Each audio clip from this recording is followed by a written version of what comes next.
We're obviously really excited to be able to get Garrett here. We've done an awful lot of work with all the offensive linemen, really all the positions. Rick and the scouts have done an outstanding job. This is a guy that's been on our radar for quite a while. Gary Kubik had the opportunity to all fall basically evaluate a lot of college football players, and this was one of his favorite guys with the offensive group. And then there was I was sitting in my office one day and Andre Patterson was watching all the defensive linemen, and obviously there's a lot of great defensive linemen in this draft. And he came in and he said, "Who's a center from NC State? This guy's a really good football player."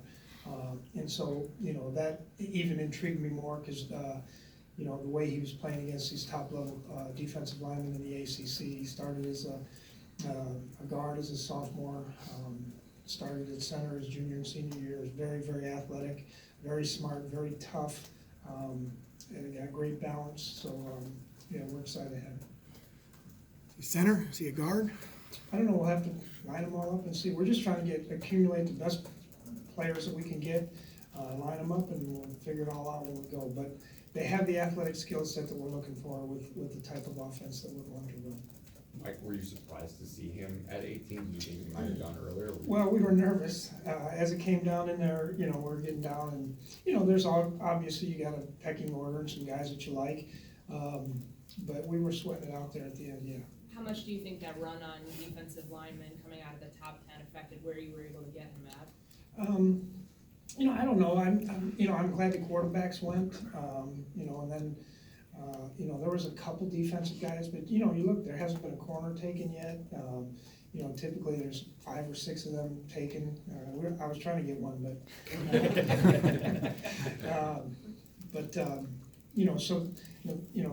there's been a couple linebackers, but it hasn't been. The draft is a little different this year. Did you or Rick get a chance to talk to Garrett yet? And if so, what's his reaction, or what did he say? Yeah, no, we talked to him. He was excited. Good kid, solid, very smart, very appreciative of the opportunity he has. How do you feel about your offensive line at the moment? I think it's going to work out fine. We could do some more things here as we get going, so we'll just see how it all ends up. But I haven't seen them on the field yet. Any of these guys, they've been lifting weights and doing their stuff. Next week we'll get on the field with them a little bit and we'll watch them move. But so we're going to be a lot better. Like you mentioned, Gary Kubiak and the role he had in checking out players last fall. How much did his guidance have to do with setting the draft board with linemen that you liked? Not so much just him. I think the offensive staff did a really nice job of sitting in there and talking about each one of these guys and their skill sets, and really all the offensive players in the draft group. But Rick Dennison, the one thing about these guys being together, they know the exact type of guy that they're looking for. And along with Kevin, I think that this guy will be a really good fit. And and the scouts obviously, everybody loved this kid in the draft. How common is it for Coach Patterson to ask about an offensive player or vice versa on your staff? Yeah, we try, when we're like from watching a corner or a safety, we talk about, like when we took Dalvin, there was a lot of defensive players that noticed him on tape. So it happens a fair amount. And Andre's never afraid to come in my office. How much do you see him specifically helping you out in the run game, which is obviously something you want? A lot, yeah. I think that'll be a big strength of his. The big thing is with these athletic guys, if you can get them moving sideways and you can get one guy cut out of the gap, then this one cut downhill run game should really be really good for Dalvin. Mike, how rare is it to find an offensive line prospect with that type of movement skills? Yeah, well, his athletic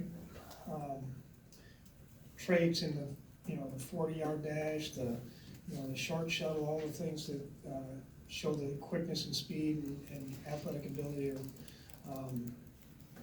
it is pretty rare, yeah. He's got academic credibility as well at North Carolina State. obviously you like smart players too, don't you? Yeah, he's very smart and he's very tough. You know, he's a great competitor. I mean, yeah, he's smart and tough and a great competitor. I don't know if you can answer this yet, but you were talking about you wanted an offensive line with edge that plays a lot like your defensive line. Have you spoken to him, or have you seen video that kind of backs that Well, mentality up? We talked to a lot of the coaches there, we talked to a lot of players that played against him.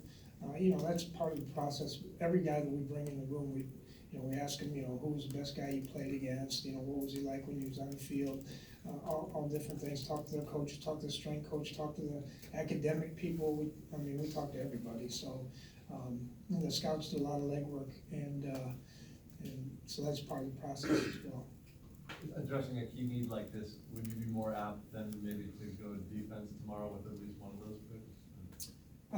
You know, it's really hard to say because you don't know who's gonna be there. You know, there might be somebody we're in love with, you know, on offense, and we end up taking him, or, you know, like I say, you know, you can never have enough corners. I know you guys like that. Time for two more for coach. Riley Reeve, Brian O'Neill also both played tight end in high school. Is that just a happenstance that you keep on finding offensive linemen that play tight end, or? It's just happenstance, really. It just means they're probably pretty good athletes, you know, for them to play, you know.